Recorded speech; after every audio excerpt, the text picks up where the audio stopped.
ಜಾಗೃತಿ ಸಮಿತಿಯ ವತಿಯಿಂದ ಮತ್ತು ನವಚೇತನ ಚಾರಿಟಬಲ್ ಟ್ರಸ್ಟ್ ಮೂಲಕ ಶಂಕರ ಕಣ್ಣಿನ ಆಸ್ಪತ್ರೆಯ ಸಹಯೋಗದೊಂದಿಗೆ ಜಿಲ್ಲಾ ಅಂಧತ್ವ ನಿಯಂತ್ರಣ ಸಂಸ್ಥೆ ಮತ್ತು ವೈದ್ಯಾಧಿಕಾರಿಗಳು ಹಾಗೂ ನೇತ್ರಾಧಿಕಾರಿಗಳು ಸಿಬ್ಬಂದಿ ವರ್ಗ ಹೊಸಕೋಟೆ ಸಹಯೋಗದೊಂದಿಗೆ ಉಚಿತ ನೇತ್ರ ಚಿಕಿತ್ಸಾ ಶಿಬಿರವನ್ನು ಆಯೋಜನೆ ಮಾಡಿದ್ದಾರೆ.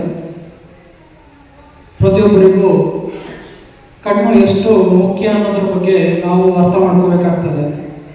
ಯಾಕೆಂದರೆ ನಾನು ಸಹ ಹೀಗೆ 3 ವರ್ಷದಿಂದ ಸ್ಪೆಕ್ಸ್ ಯೂಸ್ ಮಾಡ್ತಾ ಇದ್ದೀನಿ. ಅದಕ್ಕೆ ಮುಂಚೆ ನಾನು ಸಣ್ಣ ಅಕ್ಷರಗಳು ಅಂದರೆ 0.8 ಫಾಂಟಲ್ಲಿರೋ ಅಕ್ಷರಗಳನ್ನು ಓದುವಂಥ ಒಂದು ಶಕ್ತಿ ಇದ್ರೂ ಮುಂದಿನ ಒಂದು ಆಹಾರದ ಪದ್ಧತಿ ಇರ್ಬೋದು, ನಮ್ಮ ಶಾರೀರಿಕ ಬದಲಾವಣೆ ಆಗ್ಬೋದು, ಅಥವಾ ನಮ್ಮ ಕೆಲಸದ ಒತ್ತಡದಿಂದ ಇರ್ಬೋದು, ಅಥವಾ ನಮ್ಮ ಕಣ್ಣಿಗೆ ನೀಡುವಂಥ ಒತ್ತಡದಿಂದಲೂ ಇರ್ಬೋದು. ಆದ್ದರಿಂದ ನಮ್ಮ ಕಣ್ಣಿನ ದೃಷ್ಟಿಯಲ್ಲಿ ಅಂಧತ್ವವನ್ನು ಸಹ ಅದು ಆವರಿಸ್ಕೊಳ್ಳೋದಕ್ಕೆ ಸಾಧ್ಯತೆ ಆಗ್ತದೆ. ಆಗ ಕಣ್ಣಿನ ದೃಷ್ಟಿಯಲ್ಲಿ ಸಾಕಷ್ಟು ಬದಲಾವಣೆಗಳಾಗ್ತವೆ. ಅದು ವಯಸ್ಸಿನ ಅಂತರದಲ್ಲೂ ಇರ್ಬೋದು.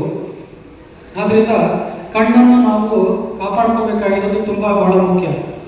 ಕಣ್ಣು ಅಂದರೆ ಇಡೀ ದೇಹದಲ್ಲಿ ಆಗುವಂಥ ಎಲ್ಲ ಬದಲಾವಣೆಗಳನ್ನು ಅದು ಸೂಚಿಸುತ್ತೆ, ಅದು ವ್ಯಕ್ತಪಡಿಸುತ್ತೆ. ದುಃಖ ಆದಾಗ ಕಣ್ಣೀರು ಬರ್ಬೋದು, ಸಂತೋಷ ಆದಾಗ ಕಣ್ಣೀರು ಬರ್ತದೆ, ಅಥವಾ ಶರೀರದಲ್ಲಿ ಏನಾದರೂ ಒಂದು ಒಳಗಡೆ ಆದಂಥ ಏನಾದರೂ ತೊಂದರೆ ಆದರೂ ಸಹ ಕಣ್ಣಿನಿಂದ ವ್ಯಕ್ತವಾಗ್ತದೆ. ಅದು ಜಾಂಡೀಸ್ ಮೂಲಕ ಅಥವಾ ಹಳದಿ ಕಣ್ಣು ಏನಾದರೂ ಒಂದು ರೀತಿಯಲ್ಲಿ. ಅಂದರೆ ಆ ಕಣ್ಣನ್ನು ನಾವು ಎಷ್ಟು ಜೋಪಾನವಾಗಿ ನೋಡ್ಕೋಬೇಕು ಅಂತಂದರೆ ಅದಕ್ಕೆ ಒಂದು ಪೌಷ್ಟಿಕಾಂಶದ ರೀತಿಯಲ್ಲಿ ಅದು ಒಂದು ಆಹಾರ ಪದ್ಧತಿಯಿಂದ ನಾವು ಕಾಪಾಡಬೇಕಾಗ್ತದೆ.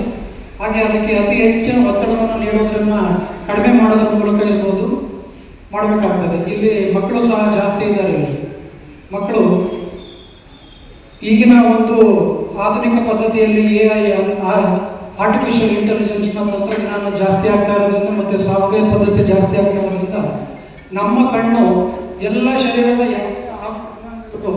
ಕೆಲಸ ಇದ್ರೂ ಸಹ ಬರೀ ಕಣ್ಣಿನ ಒಂದು ಕೆಲಸನೇ ಜಾಸ್ತಿ ಆಗ್ತಾ ಇದೆ. ಯಾಕೆಂದರೆ ನಾವು ಮೊಬೈಲ್ ನೋಡೋದ್ರಿಂದ ಆಗಿರ್ಬೋದು, ಲ್ಯಾಪ್ಟಾಪ್ಸ್ಗಳು, ಕಂಪ್ಯೂಟರ್ಸ್ಗಳು ನೋಡೋದ್ರಿಂದ ಆಗಿರ್ಬೋದು, ಈ ರೀತಿಯಾದ ಒಂದು ಹೆಚ್ಚಿನ ಒತ್ತಡವನ್ನು ನಾವು ಮತ್ತು ನಮ್ಮ ಮಕ್ಕಳು ಅಥವಾ ಮುಂದಿನ ಪೀಳಿಗೆ ಅನುಭವಿಸೋದಕ್ಕೆ ಒಂದು ದಾರಿದೀಪ ಆಗ್ತಾ ಇರೋದ್ರಿಂದ ಆ ಒಂದು ಆರೋಗ್ಯವನ್ನು ಕಾಪಾಡಬೇಕು ಅಂತಂದರೆ ಅದರ ಬಗ್ಗೆ ಹೆಚ್ಚಿನ ಒಲವನ್ನು ಕಡಿಮೆ ಮಾಡೋದು ಸಾಧ್ಯತೆ. ಯಾಕೆಂದರೆ ಅದನ್ನು ಎಷ್ಟು ಅವಶ್ಯಕತೆಗೆ ಮೀರಿ ನಾವು ಒಂದು ಕಣ್ಣಿಗೆ ಸ್ಟ್ರೆಸ್ಸನ್ನು ಕೊಟ್ಟರೆ ಅಥವಾ ಅದಕ್ಕೆ ತಡ್ಕೊಳಕ್ಕಾಗದೇ ಇರುವಂಥ ರೀತಿಯಲ್ಲಿ ನಾವು ಅದಕ್ಕೆ ಒತ್ತಡವನ್ನು ನೀಡಿದಾಗ ಅದು ತನ್ನ ಶಕ್ತಿಯನ್ನು ಕಳ್ಕೊಂಡು ಇನ್ನೆಲ್ಲ ರೀತಿಯಾದಂಥ ತೊಂದರೆಗಳನ್ನು ಅನುಭವಿಸೋದಕ್ಕೆ ಸಾಧ್ಯತೆ ಆಗ್ತದೆ.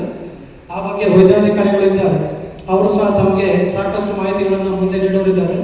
ಆದ್ದರಿಂದ ಇಲ್ಲಿ ಮಕ್ಕಳಿರೋದ್ರಿಂದ ನಿಮಗೆ ಮುಂದಿನ ಜೀವನ ತುಂಬ ಚೆನ್ನಾಗಿರಬೇಕು ಅಂತಂದರೆ ನೀವು ನಿಮ್ಮ ಕಣ್ಣನ್ನು ಮತ್ತು ಆರೋಗ್ಯವನ್ನು ಕಾಪಾಡಬೇಕು ಅಂತಂದರೆ ಈ ಕ್ಷಣದಿಂದಲೇ ಇವಾಗಲೇ ನೀವು ಇಲ್ಲಿ ಏನು ಆಯೋಜನೆ ಮಾಡಿದರೆ ಇವರ ಒಂದು ಏನೋ ಒಂದು ಕೆಲಸ ಒಂದು ಕೃತಜ್ಞತೆಗೆ ಸಲ್ಲಿಸಬೇಕು ಅಂತಂದರೆ ನೀವು ಈ ಕ್ಷಣದಿಂದಲೇ ನೀವು ಮೊಬೈಲ್ಗಳನ್ನು ಅಥವಾ ಏನು ಆರ್ಟಿಫಿಷಿಯಲ್ ಇಂಟೆಲಿಜೆನ್ಸ್ ಕಂಪ್ಯೂಟರ್ ಲ್ಯಾಪ್ಟಾಪ್ಸ್ಗಳನ್ನು ಕಡಿಮೆ ಮಾಡಬೇಕು. ಯಾಕೆಂದರೆ ನೀವು ನಿಮ್ಮ ಫ್ರೆಂಡ್ಸ್ಗಳನ್ನೇ ನೋಡಿರ್ಬೋದು, ಎಷ್ಟೆಷ್ಟು ದಪ್ಪದ ಕನ್ನಡಕ ಹಾಕೊಂಡು ಓಡಾಡ್ತಾರೆ ಇನ್ನೂ ಚಿಕ್ಕ ಮಕ್ಕಳು ಅಂತ ಅಂದಾಗ ಅದು ಅವರ ಶರೀರದಲ್ಲಿ ಆಗೋ ತೊಂದರೆ ಇರ್ಬೋದು. ಆದರೆ ನಾವು ಆ ರೀತಿ ಮುಂದೆ ಹೋಗಬಾರ್ದು ಅನ್ನೋದು ಅಂದರೆ ಅದನ್ನು ನಾವು ನಮ್ಮ ಹಿರಿಯರು, ನಮ್ಮ ಶಿಕ್ಷಕರು ಹೇಳಿದಂತೆ ಕೇಳಬೇಕಾಗ್ತದೆ, ನಮ್ಮ ತಂದೆ ತಾಯಿಗಳು ಹೇಳಿದಂತೆ ಕೇಳಬೇಕಾಗ್ತದೆ.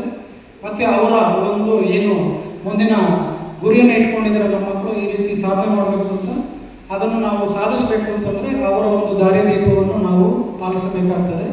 ಆದ್ದರಿಂದ ಮಕ್ಕಳು ನೀವು ಈ ಕ್ಷಣದಿಂದಲೇ ಒಂದು ಏನು ಗೆಜೆಟ್ಸ್ಗಳಿದೆ ಅದನ್ನು ಖಂಡಿತ ಕಡಿಮೆ ಮಾಡಿ, ಬುಕ್ಸ್ ಬಗ್ಗೆ ಯೋಚನೆ ಮಾಡಿ ಬುಕ್ಸ್ಗಳನ್ನು. ಯಾಕೆಂದರೆ ನಮ್ಮ ಸ್ನೇಹಿತರು ಹೇಳ್ತಾ ಇರ್ತಾರೆ ಫೇಸ್ಬುಕ್ಕನ್ನು ನಿಲ್ಲಿಸಬೇಕು, ಟೆಕ್ಸ್ಟ್ ಬುಕ್ಕನ್ನು ಯೂಸ್ ಮಾಡಬೇಕು ಅಂತೇಳಿ. ಫೇಸ್ಬುಕ್ಕು ಬೇಕಾಗಿಲ್ಲ, ಟೆಕ್ಸ್ಟ್ ಬುಕ್ಕನ್ನು ನಾವು ಈ ಕ್ಷಣದಿಂದಲೇ ನಾವು ಅದಕ್ಕೆ ಅಳವಡಿಸ್ಕೊಂಡ್ರೆ ಮತ್ತು ನಮ್ಮ ವಿದ್ಯೆಯ ಬಗ್ಗೆ ಕಾಳಜಿಯನ್ನು ವಹಿಸಿದಾಗ ಮಾತ್ರನೇ ನಾವು ಸಹ ಈ ರೀತಿ ಒಂದು ಉನ್ನತ ಸ್ಥಾನದಲ್ಲಿ ಮೇಲ್ಮಟ್ಟದಲ್ಲಿ ಕೂರೋದಕ್ಕೆ ಸಾಧ್ಯ ಆಗ್ತದೆ.